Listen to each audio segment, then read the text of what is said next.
ప్రతిపక్ష నాయకుడి కింద ప్రతిపక్షం అన్నది ఎన్ని సీట్లన్నా ఉండదు, పక్కన పెట్టమ్మా.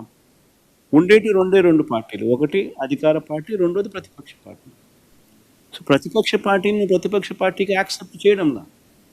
ఎందుకంటే యాక్సెప్ట్ చేస్తే ప్రతిపక్ష పార్టీకి ఒక నాయకుడు అనేవాడు ఉంటాడు కాబట్టి ఆయన ప్రతిపక్ష నాయకుడిగా యాక్సెప్ట్ చేయాల్సి వస్తుంది. యాక్సెప్ట్ ఒకవేళ చేస్తే నువ్వు చంద్రబాబు నాయుడు గారికి ఎంత మైక్ టైం ఇస్తావో అపోజిషన్ పార్టీ లీడర్కి కూడా అంతే మైక్ టైం ఇవ్వాల్సి వస్తుంది. అది ఇవ్వడం నీకు ఇష్టంలా కాబట్టి నువ్వు యాక్సెప్ట్ చేయడంలా.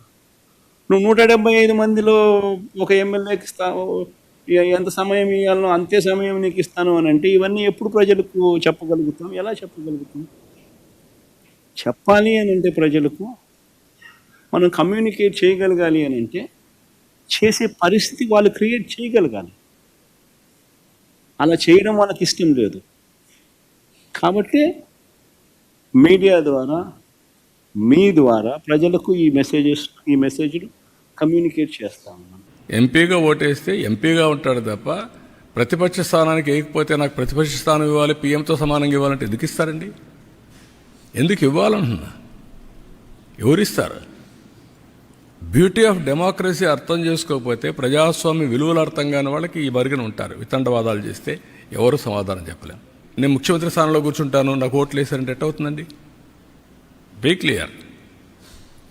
ఒక ప్రైమ్ మినిస్టర్ని, ఒక ప్రెసిడెంట్ని, లేకుంటే ఒక చీఫ్ మినిస్టర్ని ఎన్నుకునేది ఆ రాజకీయ పార్టీకి ఓట్లు వేసినప్పుడు వస్తారు. 1/10 ఓట్లుంటే ప్రతిపక్ష స్థానం ఇస్తారు.